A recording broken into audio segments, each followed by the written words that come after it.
नमस्कार मित्रांनो. आकाश त्याच्या कामामध्ये गुंतला होता. अचानक एका दिवशी त्याचा मोबाईल वाजला बघतो तर नेहाचा कॉल होता. "सॉरी, खुश. हॅलो तिकडून पण हॅलो" असा मधुर आवाज आला. "बोल ना नेहा." त्याचा आनंद मावत नव्हता की आज स्वतःहून नेहाचा कॉल आलाय. पण तिचा आवाज खोल होता. "काय झालं ग? बोल ना." म्हटल्यावर तिने भेटण्यास बोलवले. वेळ ठरली, दिवस ठरला. आकाश एका अवचित घडणाऱ्या क्षणाची वाट बघत होता. तो दिवस उजाडला. तो तयार झाला नेहाला भेटण्यासाठी. ठरलेल्या जागी तो आला आणि तीही नेहमी दिसणारी आज ती जास्तच विचारात आणि उदासवाण्या चेहऱ्याची भासत होती. खूप काही लपवत असलेली ती त्याला भासत होती. दोघे आता त्या शांत ठिकाणी शांत होते.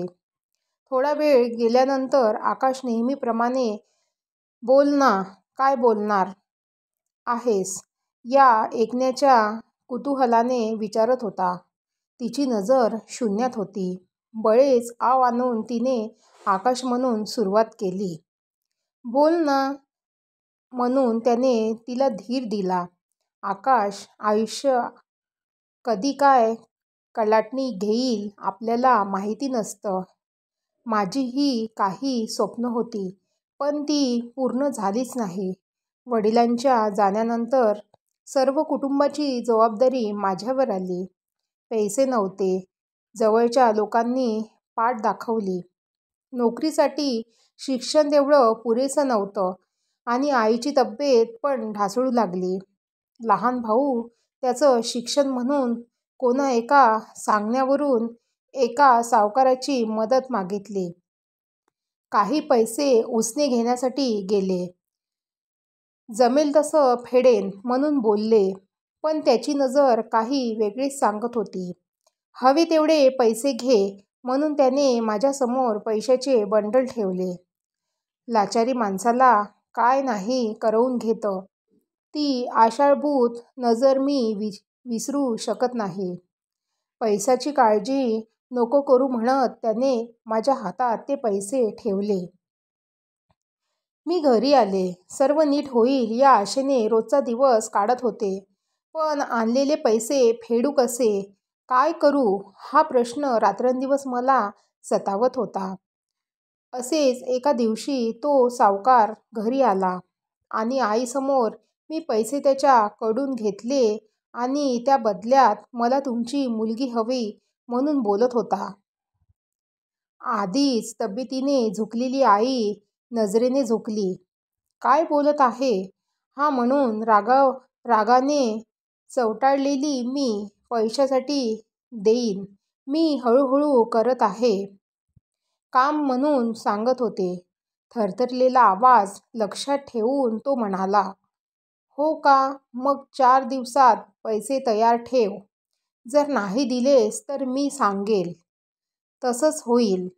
इतके लवकर कसे काय पैसे जमा करू मी? चिंतेत पडले. आईचं वेगळंच सुरू होतं. म्हणून मदत मागायला जाऊ तिथे नकार माहिती असताना तोंडावर लोकांनी दार बंद केले. माझा नाईलाज झाला. आकाश मी त्या माणसासमोर हारले आणि त्याला होकार दिला. हे सर्व बोलताना तिच्या इतक्या केवळ एक निर्जीव व्यक्ती बोलते असं भासत असताना तिच्या गालावरून तिचे अश्रू खाली उतरत होते.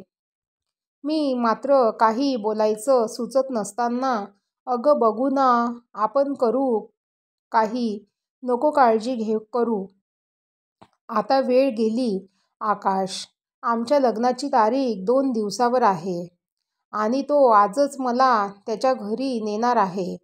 मी कुठे जाईल म्हणून मी काहीच करू शकत नाही. आकाश म्हणाला. आपण पोलिसांची मदत घेऊ होईल काहीतरी. थांब, घाबरू नको अशी तू.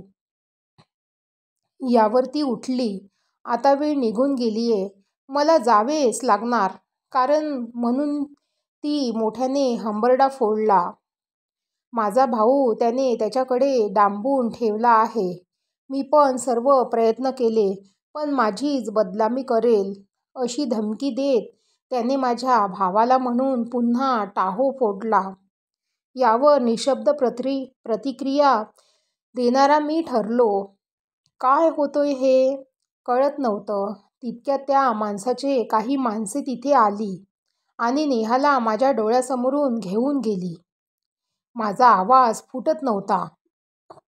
डोळ्यासमोर नेहा दुरावली आणि मी काहीच करू शकलो नाही. याची खंत आजही झोपू देत नाही. भेटायचंच नव्हतं तर का ती दिसली? का मी हातावर हात ठेवून बघत राहिलो?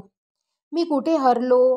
मला ते सर्व स्वीकारण्याआधीच डोळ्याच्या पटलाखालून नेहाला पाहिलं.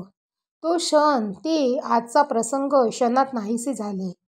खूप शोधाशोध केली मी, पण कुठेही काहीच कळलं नाही. तिच्या घरी कुलूप आहे. माहिती नाही पुढे काय झालं असावं. मी मात्र आजही ती येईन या वाटेवर डोळे उघडे ठेवून बसलो आहे, एका निर्जीव स्थितीत.